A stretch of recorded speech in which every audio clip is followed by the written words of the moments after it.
नमस्कार मेरे 7वीं कक्षा के प्यारे विद्यार्थियों। आज हम हिंदी सुलभ भारती का अगला पाठ पढ़ने जा रहे हैं।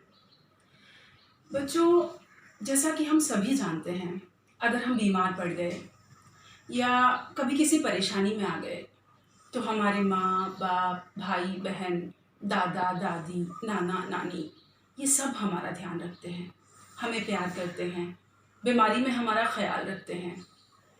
तो ये परिवार जो होता है वो हर मुश्किल में हमारा साथ देता है। इसके साथ साथ अगर कोई खुशी का मौका आता है, जैसे हमारा बर्थडे है, जन्मदिन है, कोई त्यौहार है, किसी की शादी है, कोई भी खुशी का मौका है, तो इस खुशी के मौके पर हमारा परिवार जो है वो हमारे साथ रहता है, उसके साथ ही हम अपनी खुशियाँ मनाते हैं। तो बच्चों, परिवार जो होता है वो किसी भी इंसान के लिए बहुत बहुत ही महत्वपूर्ण इकाई होता है। Very very important unit of the life होता है।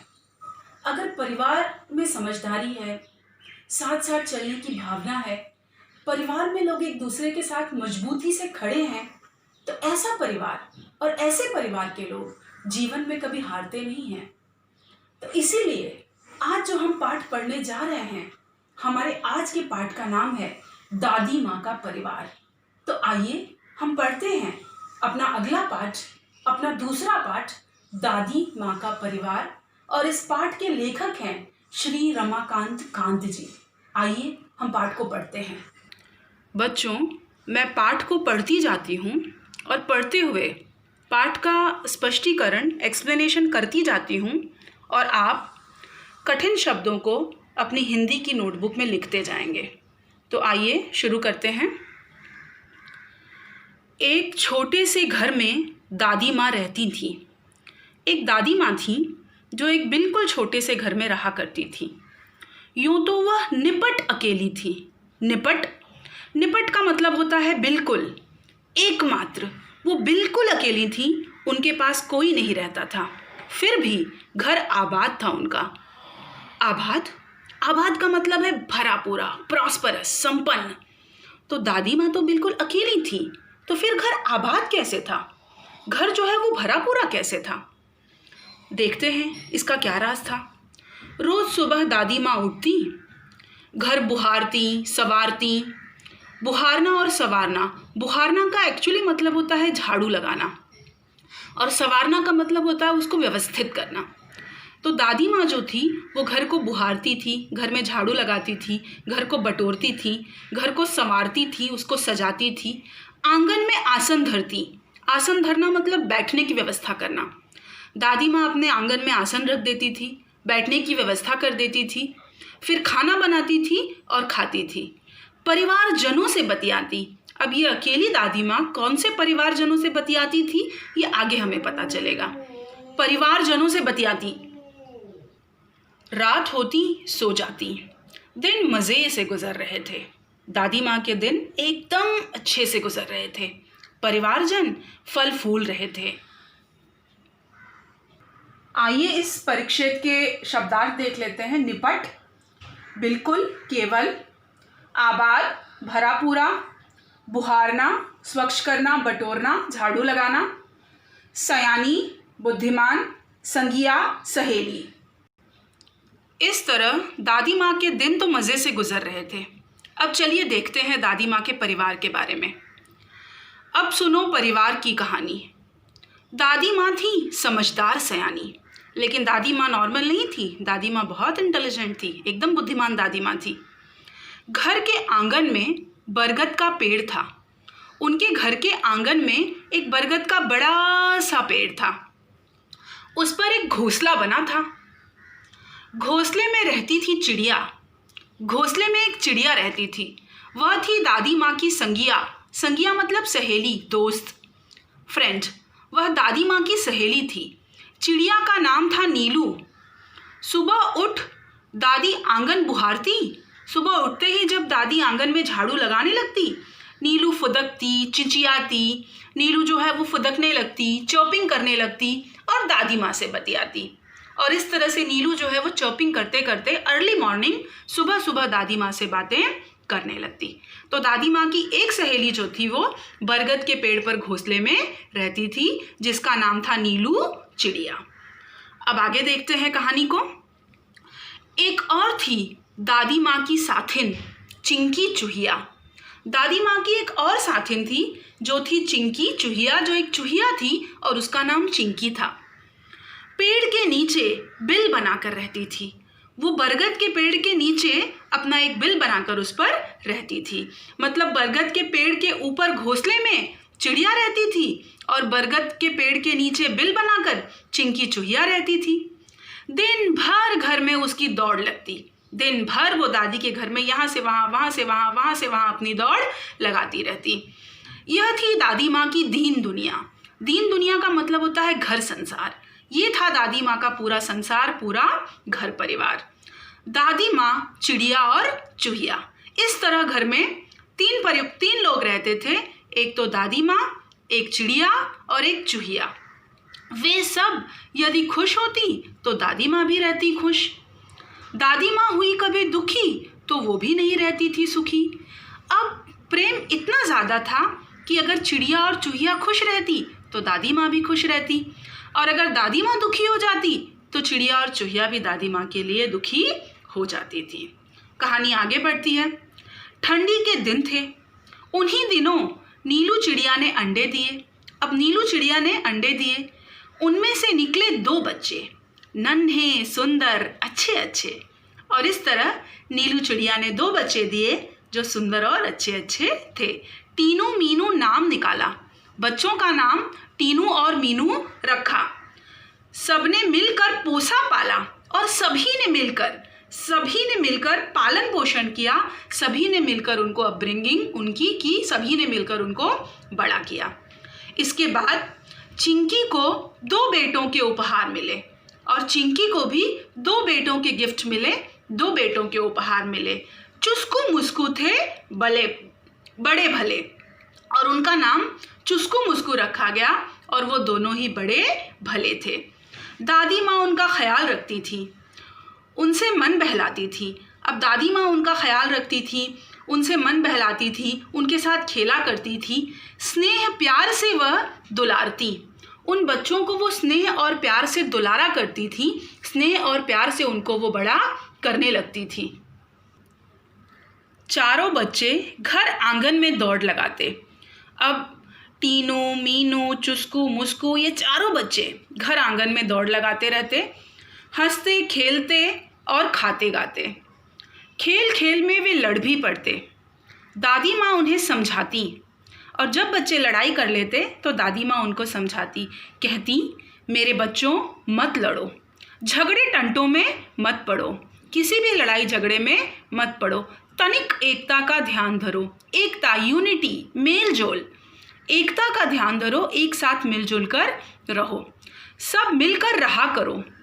तभी तो कहते हैं एकता है जहाँ खुशहाली है वहाँ। दादी माँ ने बहुत बड़ा संदेश दिया है बच्चों, जहाँ एकता होती है वहीं खुशहाली होती है।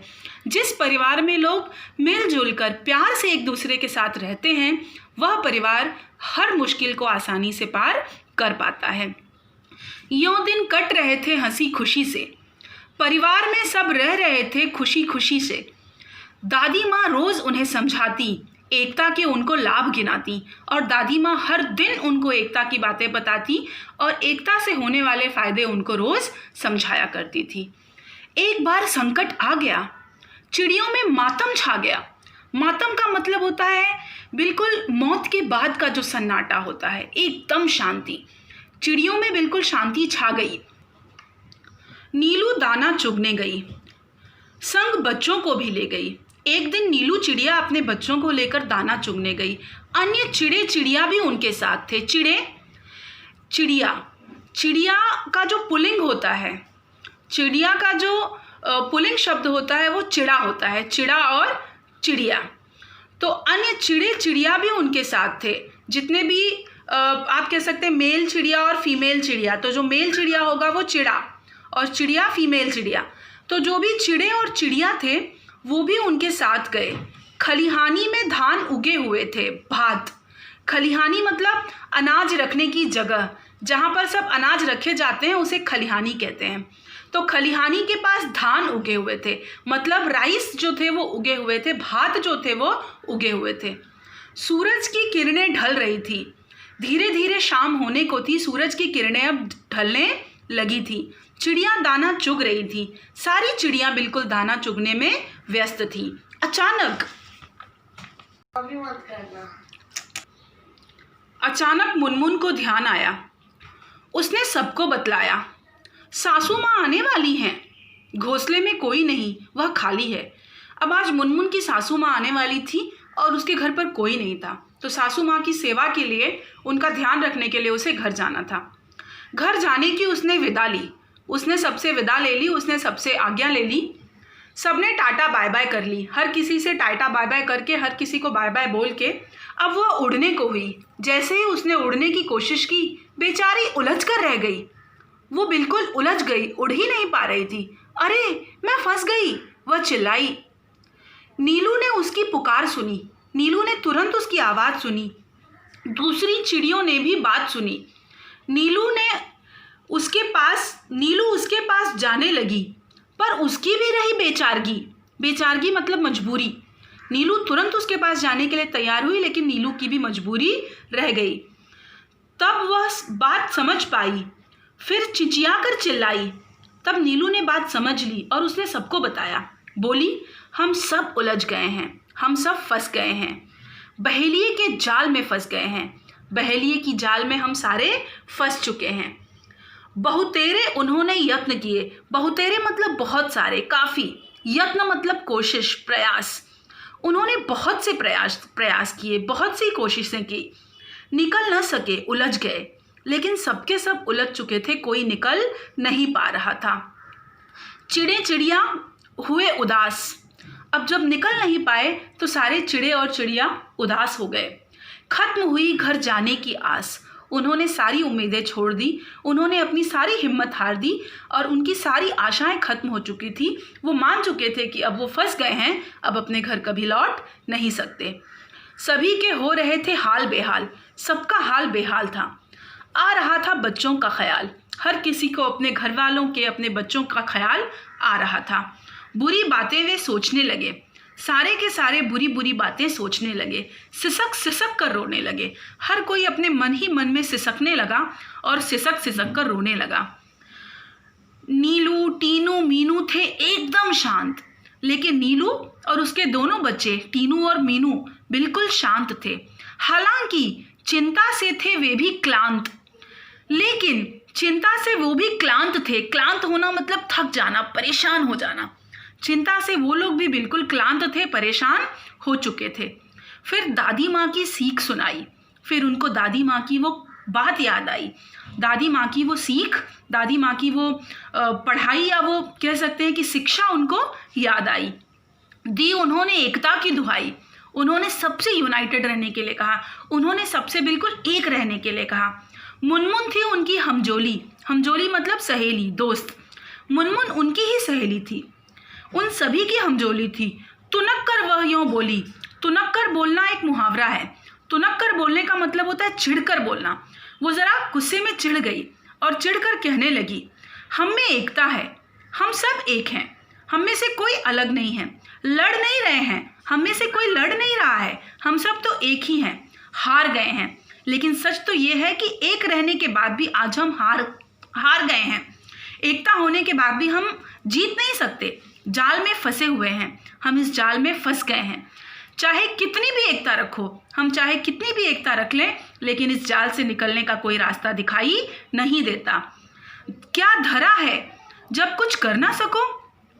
क्या धरा है, आखिर क्या रखा है एकता में, जब इस एकता का कोई फायदा ही नहीं, जब हम इस जाल से निकल ही नहीं सकते?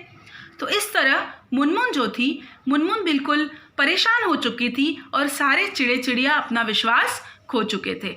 आज हम यह पाठ यहाँ तक पढ़ेंगे और इसके बाद का बचा हुआ पाठ हम अपनी अगली हिंदी कक्षा में पढ़ेंगे।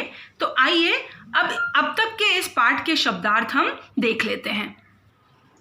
दीन दुनिया, दीन दुनिया का मतलब संसार या घर संसार। बेचारगी, बेचारगी मतलब मजबूरी। यत्न, यत्न अर्थात प्रयत्न। हमजोली, हमजोली अर्थात सहेली। इसमें एक मुहावरा आया है अब तक इस पाठ में, तुनक कर बोलना। तुनक कर बोलना मतलब चिढ़कर बोलना।